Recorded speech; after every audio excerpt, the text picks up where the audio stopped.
बहुत लोगों ने सुबह 4 बजे का अलार्म लगाया होगा और 4-5 पे मन ने कहा होगा कि कहाँ जाओगे, 5 मिनट और 8 बजे उनकी नींद खुली होगी। क्या घोड़ा इतना दौड़ता है, उसका जीवन सिर्फ 20 वर्ष है, और अजगर सिर्फ सोता है, उसका जीवन 100 वर्ष है। मैं 4 लाइन कहूंगा बस, और उस 4 लाइन में सूत्र भी है उन्नति के, उत्थान के, उच्चतम स्तर पर पहुंचने के। आप सभी जितने लोग यहां बैठे हैं, सबकी अपनी महत्वाकांक्षा है, किसकी नहीं है। यहीं से यह कविता शुरू होती है।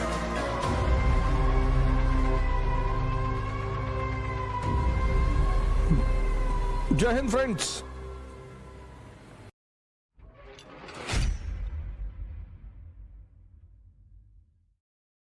रामधारी सिंह दिनकर और निराला जी और ऐसे बहुत सारे भारत के कवि जिन्होंने हमेशा समाज को आईना दिखाने का काम किया, उसमें से रश्मिरथ मुझे बहुत ज़्यादा पसंद है, बहुत। और मैं यहाँ बैठे समस्त जो मेरे मित्रगण हैं, मैं उनसे निवेदन करूँगा कि आप रश्मिरथ जरूर पढ़ें।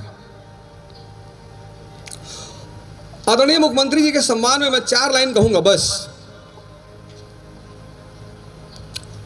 और उस 4 लाइन में सूत्र भी हैं उन्नति के, उत्थान के, उच्चतम स्तर पर पहुंचने के। आप सभी जितने लोग यहां बैठे हैं, सबकी अपनी महत्वाकांक्षा है, किसकी नहीं है। यहीं से यह कविता शुरू होती है।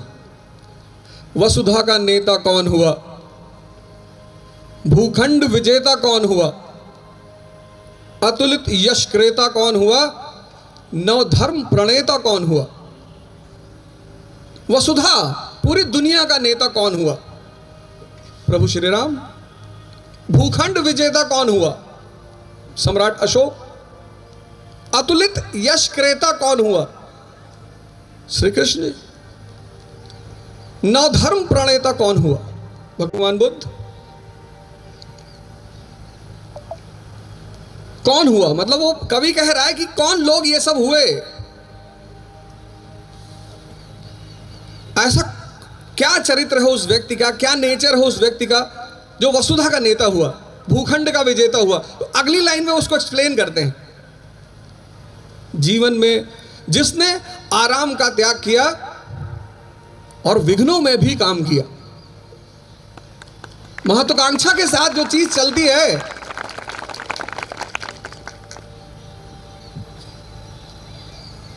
ताली बजा रहे ज्यादा सुनना है और जाने में किसी को दूंगे नहीं। महत्वाकांक्षा के साथ जो चीज चलती है उसका नाम है विघ्न, संघर्ष, चुनौतियां, चैलेंज। विघ्नों में जिसने काम किया, क्या काम है विघ्न का, इसको अगली लाइन में समझा है कि ये जो चुनौती है, ये जो चैलेंज है, ये जो संघर्ष है, इसका रोल क्या है जीवन में। क्लास 12th के बाद जब मैं इलाहाबाद आया तो मैंने अपने पिताजी से कहा कि पिताजी इलाहाबाद भेज रहे हो। तब इलाहाबाद था इसलिए इलाहाबाद बोल रहा हूं, अभी जब आज की बात करूंगा तो प्रयागराज बोलूंगा। तो उन्होंने मुझसे एक बड़ी अच्छी बात कही और उन्होंने ही मुझे प्रेरणा दी रश्मिरथ पढ़ने की। जब हम पहली बार यहां आए तो शुरुआत में तो शौक था कि टिफिन मंगाएंगे। टिफिन आया, माता जी ने कहा चिंता की कोई बात नहीं, टिफिन आएगा, टिफिन में खाओ बढ़िया। तो मैंने कहा टिफिन वाले तो 10 रोटी देंगे नहीं, बोले 15 देंगे।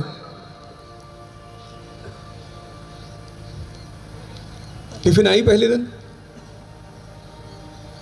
दाल में जब मैं दाल खोजने लगा तो दाल थी ही नहीं। 10 दिन टिफिन का खाना खाया, पीलिया का सौगात मिला, पीलिया हो गया, घर भागे। तो पिताजी ने कहा ऐसे थोड़ी, अब गए हो तो खुद से खाना बनाओ। विघ्नों में जिसने काम किया, विघ्न का काम क्या है, संघर्ष का काम क्या है। जीवन में विघ्न जब आता है, क्या आंसर है उसका, जीवन में विघ्न जब आता है सोते से हमें जगाता है।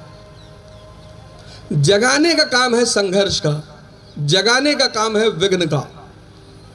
आरंभिक जीवन के 15 वर्ष आप परिवार में रहे, घर में रहे, माँ बाप के साए में रहे, खूब मस्ती किया और माता जी ने लौकी की सब्जी बना के दी और आपने उठा के फेंक दिया कि रोज रोज लौकी खाएंगे, दिमाग खराब है। जीवन में विघ्न जब आता है सोते से हमें जगाता है। कैसे कैसे जगाता है? अगली लाइन है, मन को मरोड़ता है पल पल, तन को झकझोरता है पल पल।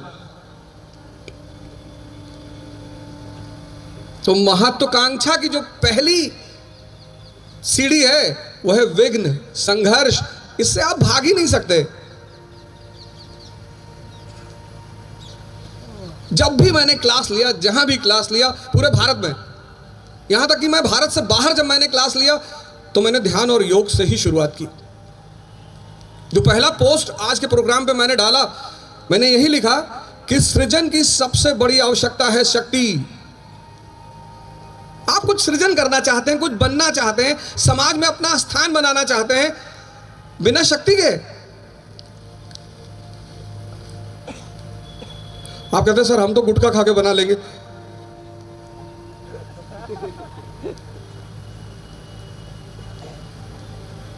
बिना शक्ति के सृजन नहीं हो सकता, सिद्धांत है ये। शक्ति आएगी कहां से? कौन सी शक्ति? पूजनीय महाराज जी ने आपको पहला महायोग कराया, अद्भुत योग, अद्भुत मंडूकासन कराया आपको। शक्ति ये जो चीज है, ये जो आसन है, ये जो विद्या है, ये दो शक्तियां पैदा करेगी, एक शरीर की और एक मन की। साइकोलॉजी आज एक सब्जेक्ट पैदा हुआ पश्चिम में। साइकोलॉजी बेटा है पूंजीवाद का। इस देश ने मन का अध्ययन आरंभिक काल से, और सिर्फ अध्ययन नहीं, उस पर विजय। जीवन में विघ्न जब आता है सोने से हमें जगाता है, मन को मरोड़ता है पल पल। देखो तैयारी कर रहे हो आईएएस की, मन को मरोड़ता है पल पल कि कहां पढ़ रहे हो, सबका थोड़ी होता है। मन बड़ा प्यारा इंस्ट्रूमेंट है शरीर के अंदर, कुछ भी तर्क दे देगा, कुछ भी। बहुत सारे लोगों ने वादा किया हम आएंगे, लेकिन शायद मन ने नहीं आने दिया। किसी साहब ने मुझसे कहा कि आप योग ध्यान वगैरह की बात करते हैं। मैंने कहा हाँ। क्या घोड़ा इतना दौड़ता है, उसका जीवन सिर्फ 20 वर्ष है, और अजगर सिर्फ सोता है, उसका जीवन 100 वर्ष है। मन, क्योंकि मन के तर्क बड़े प्यारे, बड़े विचित्र। बहुत लोगों ने सुबह 4 बजे का अलार्म लगाया होगा और 4-5 पे मन ने कहा होगा कि कहां जाओगे? अच्छा जाओगे 5 मिनट और 8 बजे उनकी नींद खुली होगी। पश्चाताप करेंगे, अभी मैसेज भेजेंगे, सर माफी चाहते हैं, सर गलती हो गई, सर पैर में बहुत दर्द हो रहा था सर।